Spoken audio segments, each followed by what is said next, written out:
Today we're talking about the coolest military vehicle you've probably never even heard of. Ladies and gentlemen, the John Deere War Tractor. But first, a word from our sponsor. This video is brought to you by Anchor Gold, an online subscription service that allows you to invest in real tangible gold for as little as $30 a month. I'm not allowed to give you investing advice. I'm just saying that for me, I don't like cash because the government can print $8 trillion more of it whenever they feel like it, and I can't Scrooge McDuck Bitcoin, so my options were limited. Swimming in it. Anyways, I'll have them linked in the description down below if you're interested. Back to the video. Okay, so here's the story. In 1940, the great-grandson of John Deere himself would approach the US government with his idea to make a war tractor. That being a relatively cheap, easily mass-producible tank alternative that John Deere could start making right away. And this monstrosity is what they came up with. It is literally a John Deere Model A, probably the most recognizable and iconic tractor of all time, and they up-armored it and slapped two .30 caliber turrets on each side. This is why I love American companies during wartime and like World War II. Every company, doesn't matter what they did, they're like, yeah, I could make some weapons, no problem. Planting regular seeds, freedom seeds, either way, we're just putting shit in the ground. It's all the same thing, right? I bet the farmer's insurance jingle was way cooler in the 1940s. I can hear it now. We are farmers.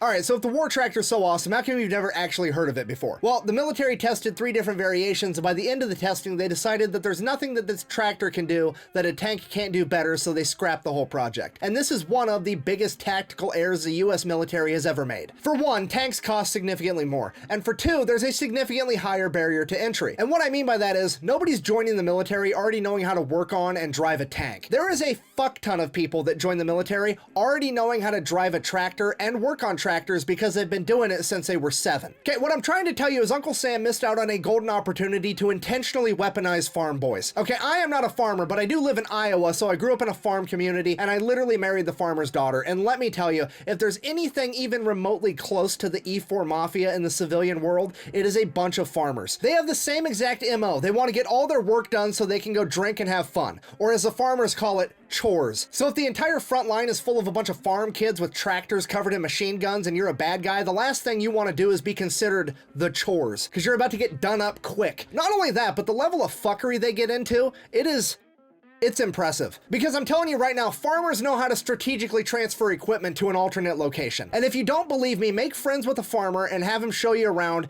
go inside of his barn. There's something in there that they have acquired over the years. You go help a farmer with chores one night and then you have a beer afterwards and go out in the barn and bullshit, you'll be like, why is there a 1980s cop car in here? Oh, that old thing? Yeah, my dad stole that when he was in high school. Fucking excuse me? Your dad, the guy that's at church right now because it's Wednesday and he goes to church 3 days a week, stole a cop car. Yeah, he was a little bit of a troublemaker when he was a kid. Okay. And the best part about this whole thing is you don't even have to take my word on it. We have current events to show us. I mean, have you seen what's going on in Ukraine lately?